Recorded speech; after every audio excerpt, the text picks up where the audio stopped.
Planning a trip to Coron but not sure where to start? Stay with us as we break down the must-see spots, the best tours, and how much you'll need to budget. Come along as we trade city noise for something far better. Scenery, beaches, crystal clear waters. Welcome to Coron. Let's explore the city. Wander through Culion, unwind in hot springs, and drift across stunning islands. While discovering everything else, this place quietly offers in between. So come and join us. Hola! Welcome back to another adventure. This time, we're in Coron. From the airport, it's about a 25-minute van transfer to our accommodation. We check in at MO2 Westown Lagoon, Coron, conveniently located about 10 minutes from the town proper. Close enough for accessibility, yet far enough to enjoy a bit of peace and quiet. Originally, we booked a 5-day, 4-night stay, but in a rare moment of decisiveness, we arrived a day early. And once again, we seem to have picked a great place. Let's start with a quick room tour. We booked a deluxe room with direct pool access, because if you're going to relax, you might as well commit to it. The room itself is comfortably spacious for the two of us. No unnecessary frills, just exactly what you need. And what we love most about this room is just that when we step out onto the balcony, the pool is right there. Breakfast here is optional, which we appreciate. You can easily add it if you want the convenience or skip it if you're planning to explore local cafes instead. Now, let's explore the city. First things first, we rented a motorbike as our main mode of transportation. We went with a Yamaha Fascio, just like in our previous trips. It's compact, reliable, and perfect for navigating around Coron. Before heading far, we made a quick stop at the Enchanting Coron Signage, conveniently located right beside our hotel. Perfect for a quick photo opportunity without putting in too much effort. For today, we're keeping things intentionally unstructured. No strict itinerary, no pressure. We've actually been to Coron before during our honeymoon. Coron holds a special place in our hearts, and this time, we finally get to stay a little longer. We'll still be visiting the usual city tour spots, but on our own time and at our own pace. Our first stop, Lualhati Park. This is where you'll find the iconic I Am Coron signage. It's also the main docking area for boats, so there's always a sense of movement here. From a distance, you'll also catch a view of Mount Tapyas quietly watching over the town. Quick heads up, this vlog isn't your typical step-by-step, budget-focused itinerary. This trip leans toward relaxation than optimization. But don't worry, we'll still be sharing most of our expenses and experiences along the way, so you can have a realistic idea when planning your own Coron trip. So make sure to stay until the end. After the park, we headed to Dayo Cafe. We arrived right at lunchtime, and as expected, it was a full house. What we didn't expect, though, was that we'd be the only locals inside. Everyone else? Foreign tourists. So technically, we were the visitors here. We ordered their pink sea salt latte, truffle cream mushroom pasta, and hot chicken poppers. The food was good, no complaints at all. Just a heads up, prices are on the higher side, clearly catering to international guests. Also, bring extra cash. Many establishments here still prefer cash payments. Next, we made our way to Mount Tapyas, the home of the famous Coron signage. For context, Mount Tapyas stands at around 210 meters above sea level, and reaching the top requires hiking approximately 720 steps. We already conquered those steps 3 years ago, and honestly, once is enough. But the view from the top? Absolutely worth it. A full panoramic overlook of Coron, beautiful, peaceful, and humbling all at once. From there, we continued driving with no fixed destination, just letting curiosity lead the way. That's when we came across the Palawan Cashew Company. Coron is actually known for its cashew products, with several local factories around the area. Naturally, we went in, and thankfully, someone was kind enough to walk us through the process. It starts with harvesting the cashew fruit, followed by sun-drying the nuts, sorted by size, carefully shelled, and finally, roasted or flavored depending on the product. And of course, the best part? Free tasting. Their best-selling cashew butter is a must when you visit the Palawan Cashew Company. To end the day, we drove about 30 minutes to Maquinit Hotspring. This was actually one of the places we felt we didn't fully enjoy during our first visit, mainly because of time limits from our group tour. But this time, no rushing, just pure relaxation. By the way, if you're enjoying this so far, feel free to like and subscribe. Maquinit is one of the few saltwater hot springs in the world. The heat comes from the geothermal activity beneath the Earth's surface. Essentially, seawater is naturally heated and rises into the pools. That's why the water stays warm, clean, and continuously flowing. The temperature is just right, comfortably hot without being overwhelming. The water is clear, the surroundings are well maintained, and the overall experience feels incredibly grounding. After soaking, there's even a misting area to help you cool down. Small detail, but very much appreciated.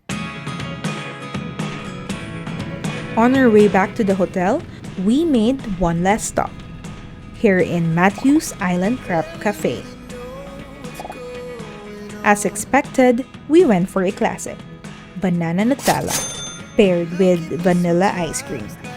I prefer my crepe to be slightly overcooked to achieve that crunch, which is why it took a little while. Simple, indulgent, and honestly, the perfect way to end a long, unhurried day. And that wraps up our first day in Coron. Easy, flexible, and exactly how we wanted it to be. The following day began early. We were picked up before 5 a.m. for our Culion Day Tour. This in many ways was the main reason we came back to Coron. Special thanks to Pobreng Byaheros Palawan for consistently making our Palawan trips seamless. We were accompanied by Kuya Jeff, who handled all our transportation, including our 6 a.m. ferry ride to Culion, about an hour away from Coron.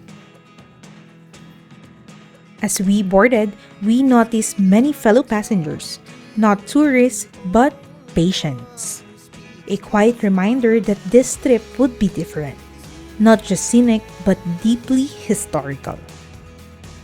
Upon arrival in Culion, we were immediately oriented. This would be a walking tour. The best way, they said, to truly understand the community, step by step, story by story. Our first stop was the tourism office for registration, and from there, the narrative of Culion slowly unfolded. Culion was once known as the Island of the Living Dead, a name as heavy as its history. In the early 1900s, during the American colonial period, Culion was designated as a leper colony, a place where individuals diagnosed with Hansen's disease, more commonly known as leprosy, were isolated from the rest of society. Leprosy is a chronic infectious disease caused by bacteria, affecting the skin, nerves, and eyes. Contrary to old beliefs, it is not highly contagious and is now completely curable. But back then, fear outweighed science. Patients from all over the Philippines were brought here, separated from their families, their identities, and their former lives. We then passed through what locals call the Lower Gate or Barangay Libis Arc. This was once a symbolic boundary. Beyond this point, leave those diagnosed with leprosy. Outside it, those who were not. Crossing that gate meant crossing into a different life entirely. We then arrive at La Immaculada Concepcion Church, also known as Culion Church. Originally built in 1906 by the Jesuits and later fortified under American administration. The church served not only as a place of worship, but also as a sanctuary of hope. Its thick stone walls have withstood time, conflict, and even war. Nearby, remnants of old cannons can still be found. Silent witnesses to a time when Culion also held strategic military importance, particularly during World War II. We were also told that the community here in Culion before built a life of its own. They established systems, created structure, and lived not merely as patients but as citizens. They had their own government, their own schools, even their own currency. In many ways, Culion functioned like a self-contained nation. From above, the view opens up to the Culion Signage, a quiet but proud marker of a place that carries both burden and resilience. And then we reach the Culion Sanitarium and General Hospital. Established in 1906 and once the largest leprosy institution in the world. Also, it is the only general hospital in northern Palawan and is now primarily funded and operated by the Department of Health. It was here that thousands sought treatment. Many of the passengers we saw earlier were on their way here for consultations, for care, for continuity. Within its grounds lies the Culion Museum and Archives. And stepping inside felt like stepping into memory itself. We were guided by Sir John, whose depth of knowledge turned every display into a living narrative. We watched archival footage tracing the timeline of Culion, from its selection as an isolation site due to its geographic remoteness to the arrival of the first recorded patients in 1906, many of whom came from different parts of the Philippines, forcibly relocated in the name of public health. Inside the museum, the stories deepen. You see names, real people, from the first batch of patients, carefully documented, never forgotten. You'll learn how they lived, how they adopted, how they endured discrimination so severe that many were abandoned even by their own families. Yet within that isolation, they built community. Doctors, missionaries, and researchers, both Filipino and foreign, dedicated their lives here. Among them were pioneers who helped advance the treatment of Hansen's disease, leading to the development of effective cures still used today. Leprosy, once feared beyond reason, is now fully curable. And Culion stands as proof of that transformation. The museum itself has received recognition from UNESCO Memory of the World and has been declared a national cultural treasure. We even left our mark on their Freedom Wall, one way of saying, we were here and we remember. Culion, once called the Island of the Living Dead, now stands as an island of hope. After the museum, we explored original structures that still stand from the leprosy era. Carefully preserved, maintained, and respected. Places like this, they don't just show you beauty, they teach you something deeper. They remind you of lives once lived, struggles once endured, and the histories that shape what we now take for granted. In a way, you don't just visit Culion, you understand it, even just a little. After a long walk, it was finally time for lunch. We were brought to Atoyhan Bistro, included in our tour package. They served their signature bonchon-style chicken and stir-fried vegetables. Simple, satisfying, and exactly what you need after hours under the sun. For our return, we skipped the ferry due to scheduling and opted for a boat ride back to Coron, about 1.5 to 2 hours by sea. And just like that, we're back at the hotel, just in time for an afternoon swim. Nothing quite resets the body like water, especially after a day that was both physically and emotionally full. Later that evening, the rest of our group arrived. And naturally, it was time for dinner. We took a tricycle to Santino's Grill to try their well-known barbecue ribs. We arrived at Santino's Grill, and luckily, that night wasn't too crowded. We ordered the pork barbecue ribs, beef salpicao, and fried chicken that unfortunately didn't make it to the video because hunger took priority over documentation. To cap off the night, we stopped by Sharky's for a few drinks. We've been here before 3 years ago, and it's nice to see that some things don't need changing. Good drinks, easy conversations, and the kind of ending we all need after a tiring day. The next morning, we started the day early with breakfast because let's be honest, no great adventure begins on an empty stomach. The breakfast options were simple, nothing extravagant, but just enough to fuel what we knew would be a long and exciting day ahead. And today's agenda? Island hopping. We availed the Super Ultimate Tour, which, in our opinion, is the most efficient way to experience Coron, especially if it's your first time. We were brought back here in Lualhati Park since this is the loading area for tourists availing island hopping. We also need to register all prior to boarding. And with that, our island hopping adventure officially begins. Even before reaching our first destination, the dramatic limestone rock formations already start putting on a show.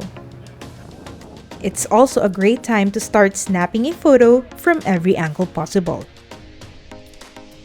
First stop, Twin Lagoon. To get inside, you actually need to kayak your way in. And here's a fun detail. It's called Twin Lagoon because it's made up of two lagoons separated by limestone walls connected by a narrow opening. During high tide, you literally have to lie flat on your kayak to pass underneath the rocks. And as you can see, we're really close to the rocks, and with one wrong move, we might accidentally scratch ourselves. But once inside, it will welcome you with this kind of view. It is completely worth it. The water is incredibly clear, calm, and peaceful. It feels almost unreal. Although compared to our previous visit, there are definitely more tourists now. But still, the beauty holds its ground. Quick reminder, don't forget to like and subscribe if you're enjoying this so far.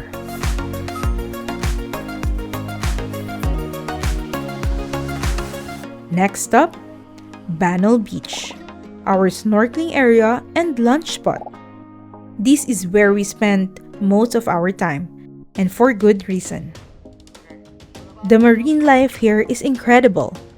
Colorful corals, schools of fish, and even a shipwreck beneath the surface. We even fed the fish and suddenly it turned into an underwater meet and greet. Special thanks to Kuya Alan for diving down and capturing that shipwreck shot. Because let's be honest, not all of us are built for deep sea heroics.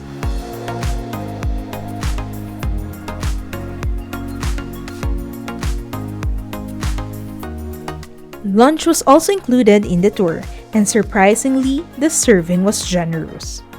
All foods were shared with our boatmates. We also get excited about the food here because knowing everything is freshly caught. And true enough, they exceeded our expectation once again. We are now here in CYC Beach, famously known as one of the few white sand beaches in Coron. It's beautiful and it's a favorite stop for many tourists. We were awed by how clear the water is. The last time we were here, there were quite a lot of sea urchins, so kayaking to the shore was more of a necessity than a choice. Our nephew absolutely stole the show here.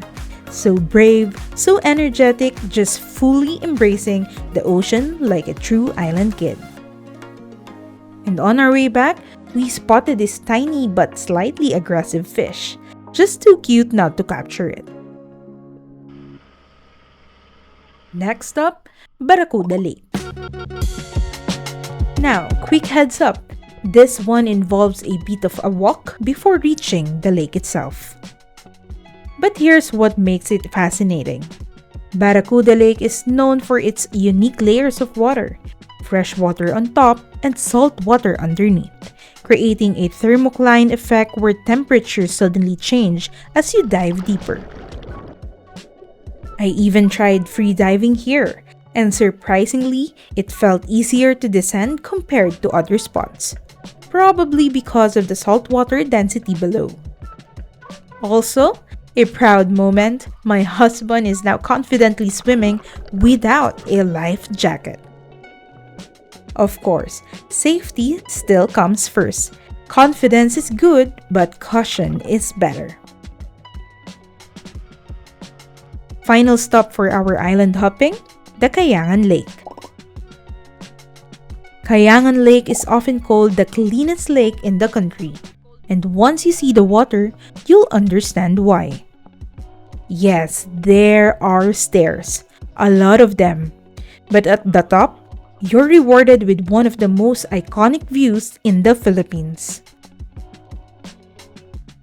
Of course, we had to revisit the famous viewpoint.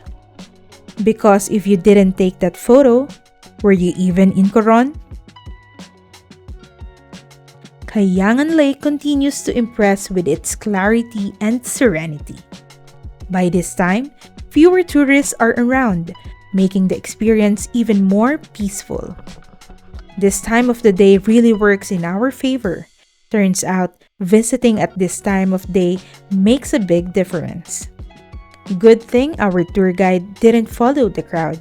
Avoiding the usual tourist flow made the experience far more enjoyable and less crowded. Coron isn't just a destination. It's an experience you keep coming back to. There's something about its raw beauty, its balance of adventure and calm, that makes every visit feel new. And just like that, we wrap up the Super Ultimate Tour. Tired? Yes. Worth it? Absolutely.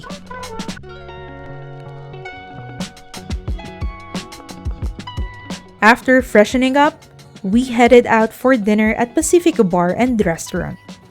If you're planning to eat here, I'd recommend making a reservation because it truly gets packed. Luckily, we managed to get a table. There are a lot of food options, but it's a bit on the pricey side. But servings are huge. It's really good for sharing, so overall, still worth it. We tried their pork adobo, cottage pie, bagnet with munggo, chicken Philly cheesesteak, and Pacifico burger. After dinner, we looked for a place to just unwind and found Bambar. Think of it as a one-stop hangout spot. Multiple food options, plenty of seating, and best of all, a live band. Great food, good music, and that relaxed island vibe perfect way to end the day. The following day, our final full day, was all about Calauit Safari. We were picked up early and drove for about 2 hours to the port, followed by a 20-minute boat ride to Calauit Island.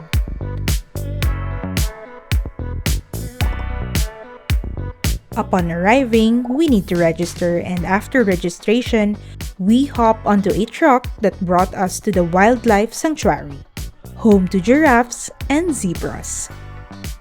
Here's something interesting. These animals were originally brought from Africa in the 1970s as part of a conservation effort. And what's even better, they roam freely here. No cages, just open space.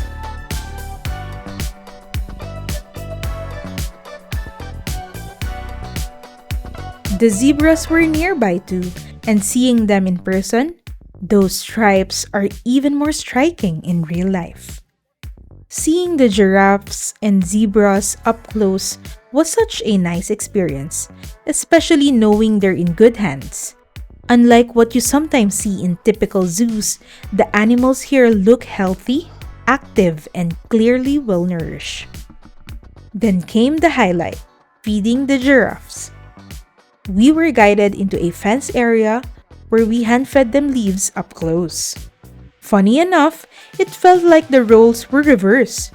We were inside the enclosure while they roamed freely outside. These gentle giants can consume around 30 to 60 kilograms of leaves a day. There are other animals here too, rescued ones mostly, but a bit far from the giraffes and zebras. Still with us? Show some love by hitting that like and subscribe button. Also, a quick thank you to everyone who's been watching and supporting our videos. And yes, I had a close encounter with a turtle, to the point where I was actually able to hold one. I even went inside their enclosure, and it was honestly amazing to see just how many of them were there. This experience was absolutely one for the books. After the sanctuary, we headed to lunch at a nearby resort-style area. The place was open, breezy, and the food? More than enough to keep everyone full and happy.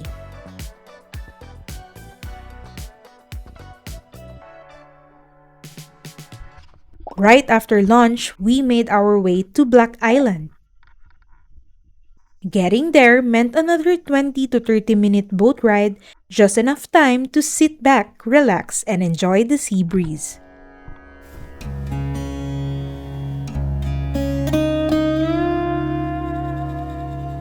Honestly, this place surprised us. It feels untouched, probably because it's farther out and not as crowded. We first explored a huge cave. And yes, it's as massive as it sounds. The temperature drops as you go in, giving that cool, refreshing atmosphere.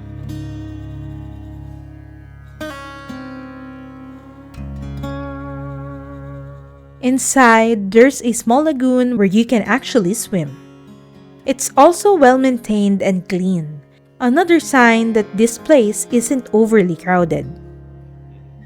And once outside, just look at that view. This easily became one of the most beautiful islands we've ever visited.